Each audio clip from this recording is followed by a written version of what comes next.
Now, on to other football restart news, and you might remember that in the last episode we talked about the Premier League's Project Restart, which was their plan for a restart of the Premier League season in June. This week, however, we found out about another project from the bottom 6 clubs in the Premier League to block any resumption in football for the season. This project was called Project Sabotage.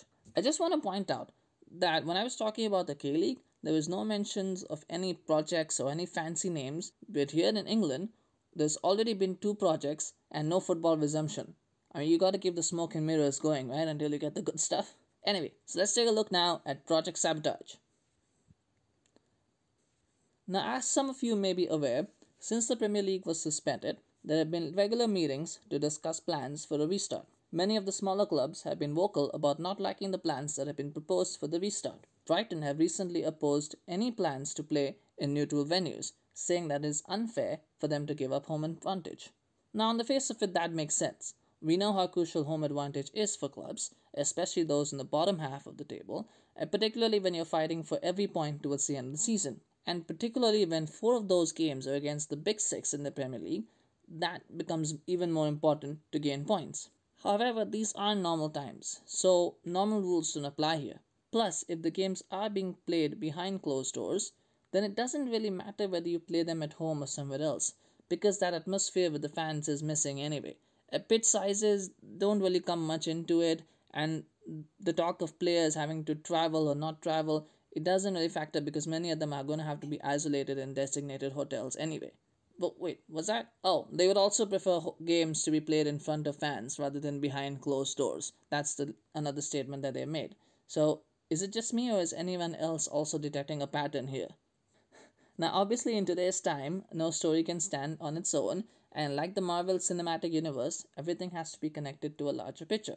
So, this comment from Brighton's chief executive has to be seen as part of a bigger conspiracy theory. Now, that conspiracy theory is called Project Sabotage. It alleges that the bottom 6 clubs in the Premier League don't want the league to restart and are doing everything that they can to oppose any plans for resumption of football. Basically, they want to leave the league with no option but to suspend the league and then start next season as is. Now, if I look at this with cynical eyes, it's clear as day what's happening here to me or to anyone else.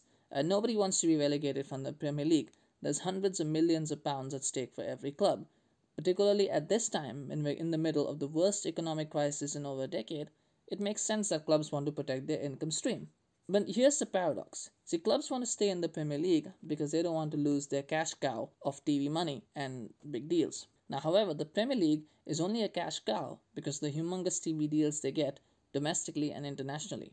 And TV deals only work if the football is being played on a regular basis. And the clubs that want to stay don't want to play any football. So in essence, if they want to make money from being in the Premier League, they have to play football and not play football. Now that makes sense, right?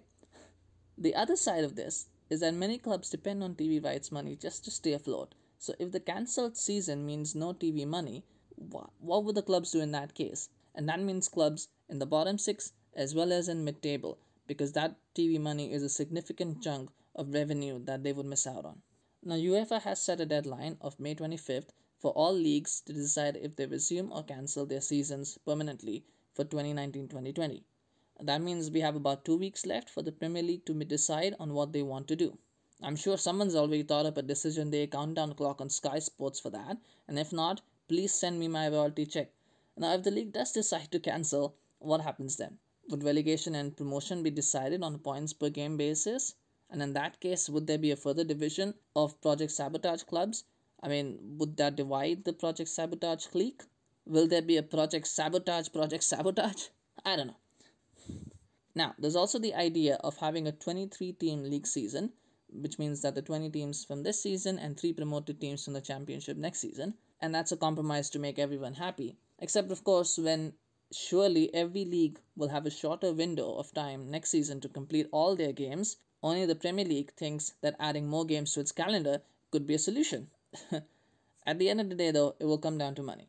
If the league promises some extra cash to relegated clubs and bigger parachute payments, I'm sure they'll come around.